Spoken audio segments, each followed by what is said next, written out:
So, Ben 10,000. Am I the only one that actually wants this show, or am I tripping? Like, I feel like a lot of people actually want this show, but I feel like a lot of people, like, they kind of just don't talk about it as much. It's like, for the most part, bro, this show could be like the Ben 10 franchise's best series ever if it was ever, like, you know, given the green light. Obviously, it was never given the green light, and every single time we see Ben 10,000, he gets more and more cool, more and more interesting, and more stories could possibly be discovered and expanded upon. But instead, we don't get any of that. Instead, we get, well, Ben 10 for preschoolers. And personally, I just gotta say, giving, how you say, what's the word I'm looking for? Oh yeah, it's giving Teen Titans Go energy, and no one wants Teen Titans Go energy. For some reason, the executives at freaking Cartoon Network and anyone who is in charge of Ben 10 products coming out officially, obviously, they for some reason want to keep pushing this type of stuff. It's like, oh, give us something good, turn it great,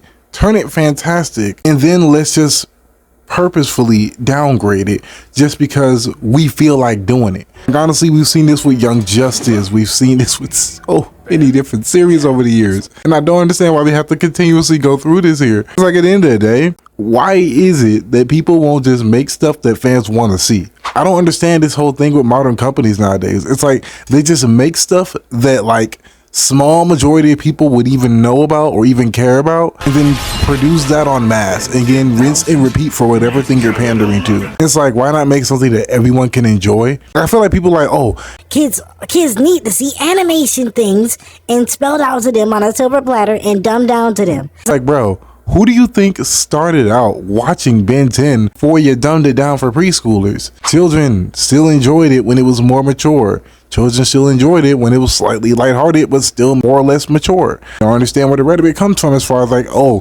kids can't enjoy this because it's too real or it's too gritty, when literally Alien Force is right there and literally prime for the taking. And again, even if you don't want to go the Alien Force route, because if it's too gritty, too mature for some reason, then you could just go slide on into Omniverse, my personal favorite and one that I think is personally slept on. In my opinion, I think Omniverse is wonderful. I think it's perfect for causing the events to fall into play. Alright, so shout out goes out to Blue Cross. This is from my Maharaga versus Doomsday video, and it goes as follows. Maharaga can't adapt and bypass Doomsday's invulnerability, ? The little wheel that he has allows him to adapt to and bypass any and all phenomena. Yet the problem with that is, at least as far as the people in the comments arguing against this whole comment, is like, do they not know that he can just adapt to physical strength? Like, that's not out of the realms of possibility. He can adapt to any and everything. But hey, that's just me though. Peace. As far as Ben 10,000's world and lore, because like when you look at it, a lot of the stuff is just bleeding over to the Ben 10,000 verse or timeline. It seems like the timeline is correcting itself 90% of the time, and you just love to see it. Like, I'm not gonna hold you. It's really interesting the way Omniverse builds upon the Ben 10,000 timeline and how much they really want to push this as the next step for Ben, until they decided to do nothing with that.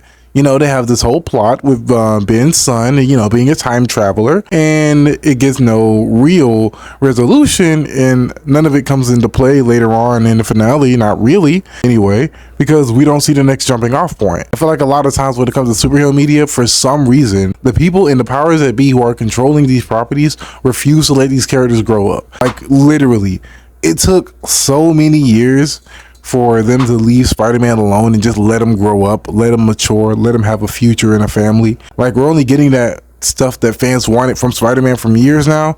We're only getting that now, as in of 2024, even though fans have been begging for it for over 7 years now. And it just makes no sense to me why we just now getting it. And we get to see this more with other different properties as well. Like, again, Teen Titans, Ben 10, and I'm just kind of over it. Like, I just want to see, like, these characters go on the next step of their journey. I feel like growing up with the audience is not a bad thing. We've seen success stories of that happening in media.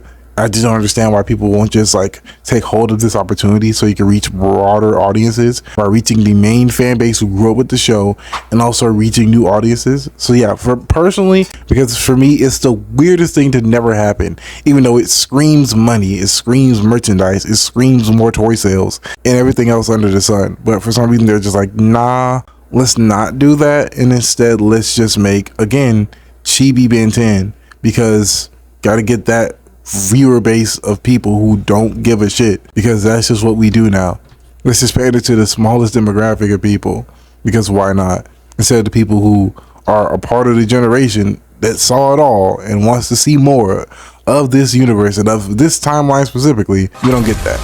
But yeah, that's just my take on this situation. You let me know your thoughts in the comments below. Like, comment, subscribe, do all the good stuff, and I'll see you on the next video. Peace.